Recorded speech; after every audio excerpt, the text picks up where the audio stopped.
मंसूर भाई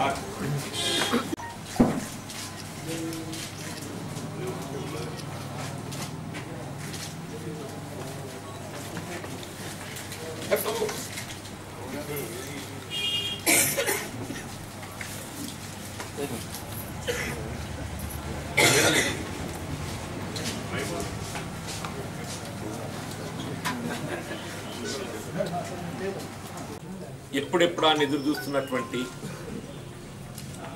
శుభ తరుణం రాహుల్ గాంధీ గారు అఖిల భారత కాంగ్రెస్ అధ్యక్షుడిగా పదవి బాధ్యతలు చేపట్టి ఈ దేశానికి మార్గదర్శకంగా ఏ విధంగానైతే మరి స్వర్గీయ ఇందిరాగాంధీ గారు రాజీవ్ గాంధీ గారు ఈ దేశ సమగ్రత కొరకు ఐక్యత కొరకు తమ ప్రాణాలను కూడా త్యాగం చేసి ఈ దేశ సమగ్రతను కాపాడడం జరిగిందో ముఖ్యంగా భారతీయులందరూ కులమతాలకు అతీతంగా ఒక లౌకిక దేశంగా యావత్ ప్రపంచ దేశాలతోని కీర్తింపబడే విధంగా భారతదేశానికి గుర్తింపు తీసుకురావడం జరిగింది. అదే బాటలో శ్రీమతి సోనియా గాంధీ గారు వాస్తవంగా రాజకీయాల పట్ల ఆసక్తి లేకున్నప్పటికీ కూడా తన భర్త రాజీవ్ గాంధీ గారి ఉగ్రవాదుల చేతిలో ఏదైతే అకాల మరణానికి గురి కావడం జరిగిందో ఈ దేశ ఐక్యత కొరకు కాంగ్రెస్ పార్టీ పటిష్టత కొరకు మరి 1998లో అఖిల భారత కాంగ్రెస్ అధ్యక్షురాలిగా బాధ్యతలు చేపట్టి నిన్నటి వరకు 19 సంవత్సరాలు అఖిల భారత కాంగ్రెస్ అధ్యక్షురాలిగా సుదీర్ఘకాలం 2 పర్యాయాలు కేంద్రంలో యూపీఏ ప్రభుత్వాన్ని విజయపథంలో నడిపించి ప్రధానమంత్రిగా బాధ్యతలు చేపట్టే అవకాశం లభించి కూడా తనకు పదవి ప్రధానం కాదు, ఈ భారతదేశ సమైక్యతతో పాటుగా సమాజంలోని నిరుపేద వర్గాలు, దళితులు, బలహీన వర్గాలు, అల్పసంఖ్యాక వర్గాలు, ముస్లిం, క్రిస్టియన్స్ వారి సమగ్ర అభివృద్ధి ప్రధానంగా భావించే విధంగా అల్పసంఖ్యాక వర్గాల వ్యక్తికి అల్పసంఖ్యాక వర్గాల వారికి మరి భారతదేశంలో ప్రధానమంత్రిగా అవకాశం లభించే విధంగా మన్మోహన్ సింగ్ గారిని ఒక ఆర్థికవేత్త 2 పర్యాయాలు అంటే వాస్తవంగా ఆనాడు ఏ విధంగా స్వర్గీయ ఇందిరాగాంధీ గారు ప్రధానమంత్రిగా నిరుపేద గుండెల్లో స్థానం పొందడం జరిగిందో వీళ్ళ సోనియా గాంధీ గారు కూడా ఈ దేశంలో ఆకలితో ఎవరు కూడా అలమటించకూడదు అనేటువంటి ఒక భావనతో ఫుడ్ సెక్యూరిటీ యాక్ట్ ఆహార భద్రత చట్టాన్ని రూపొందించి దాంతో పాటుగా ఉపాధి రంగానికి సంబంధించి గ్రామీణ ప్రాంతంలో ఉపాధి అనేది ఒక హక్కుగా లభించే విధంగా గ్రామీణ ఉపాధి హామీ పథకం, Mahatma Gandhi national rural employment guarantee scheme నిరుపేద వర్గాలకు ఉపాధి హక్కుగా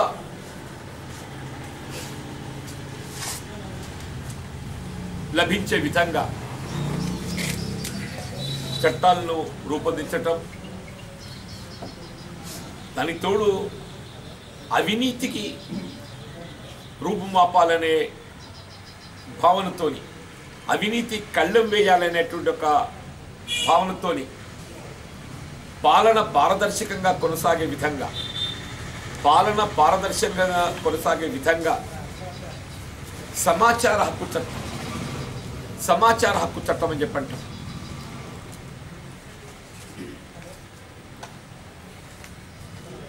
ఇవాళ సమాజంలోని పేద ధనిక అనే తారతమ్యం లేకుండా అందరికీ సమానమైనటువంటి విద్యా అవకాశాలు లభింపచేయాలనేటువంటి ఒక భావనతోని విద్యా హక్కు చట్టాన్ని రూపొందించి అమలు తెచ్చినటువంటి ఘనత మరి సోనియా గాంధీ గారికి దక్కుతుందని చెప్పండి.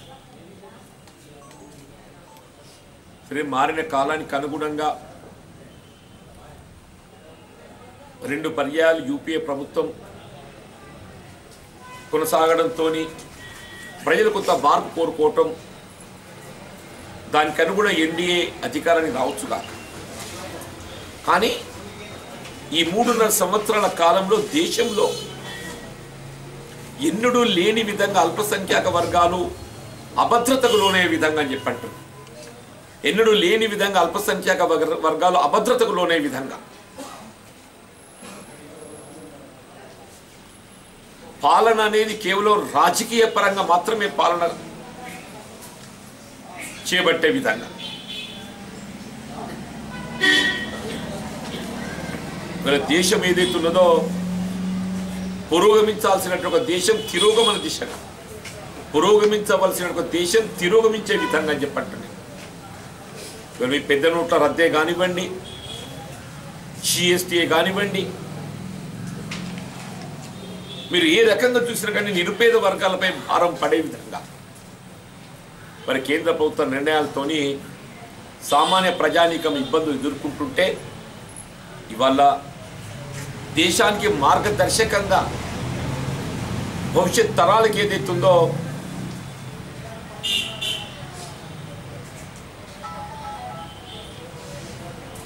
ఇవాళ యువ నాయకుడిగా ఒక ప్రజాస్వామ్యయుత పటిష్టమైనటువంటి ఒక భారతదేశాన్ని లౌకిక దేశంగా రూపుదిద్ద చేయటానికి కొరకు మరి రాహుల్ గాంధీ గారు బాధ్యతలు చేపట్టడం యావత్ భారత ప్రజానీకం హర్షించే వేళ ఇదని చెప్పండి. యావత్ భారత ప్రజానీకం హర్షించే వేళని చెప్పండి.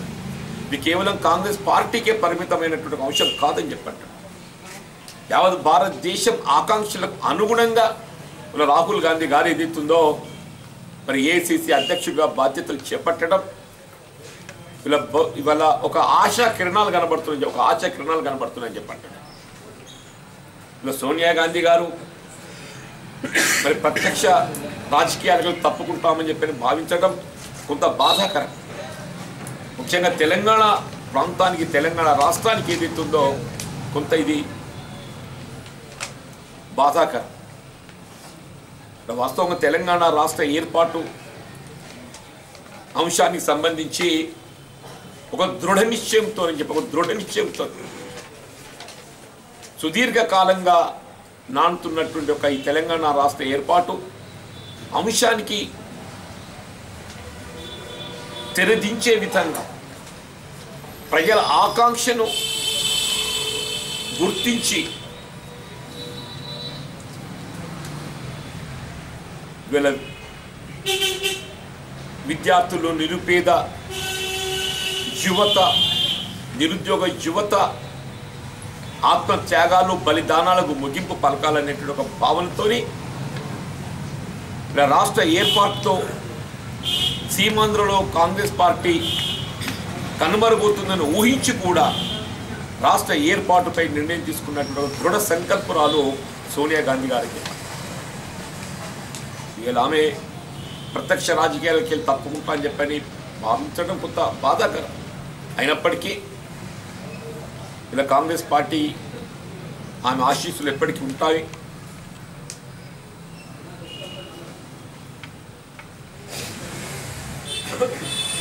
అలా ఏ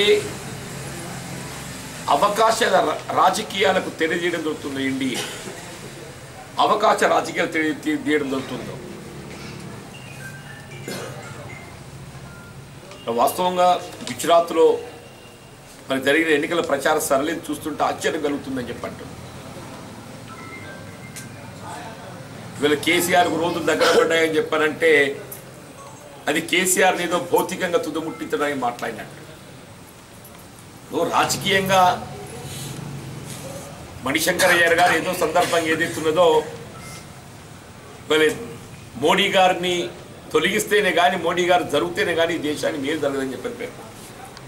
దాని కొరకు 2019 వరకు మన వీక్ చూడడం తప్పనిసరి అని చెప్పి పేర్కొంటారు.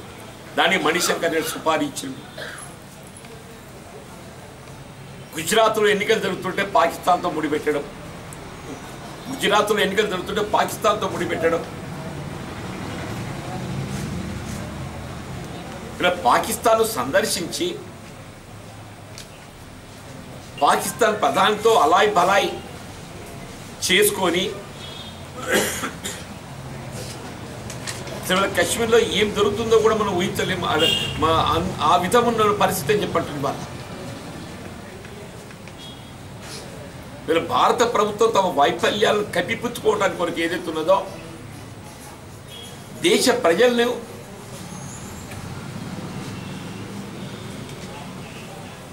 అంటే ఆలోచన సరళిని పక్కదో పట్టించే విధంగా పక్కదో పట్టించడానికి ప్రయత్నం చేయటం అని చెప్పండి. ఏదైనా రాహుల్ గాంధీ గారు రావటం ఒక శుభతరుణంగా భావిస్తున్నాం వల్ల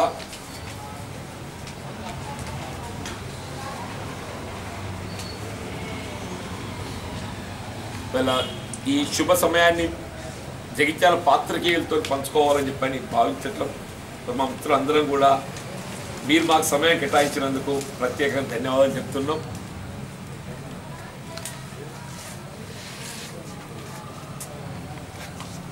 ఇలా కాంగ్రెస్ పార్టీ పటిష్టత కొరకు అంటే మేము చేపట్టబోయే చర్యలకు తోడు మీ వైపుకెళ్ళి కూడా సూచనలు మాకు లభించాలని చెప్పి కూడా కోరుకుంటున్నాం. చెప్పండి ప్రజాస్వామ్యం లోపల ఇలా కేవలం మేము చేసేది మంచిది కాదు, మేము చేసేటట్టు ఒక ఆలోచనకు అది ప్రజా సంక్షేమం కొరకు మేలు జరిగే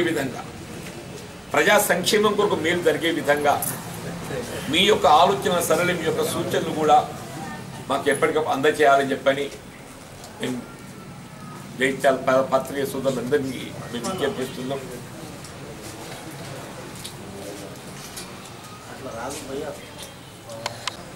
రిజర్వేషన్ దామాషా పెంచగా తన వైఫల్యాన్ని కప్పిపుచ్చుకునే విధంగా ఒక కుట్రపూరితంగా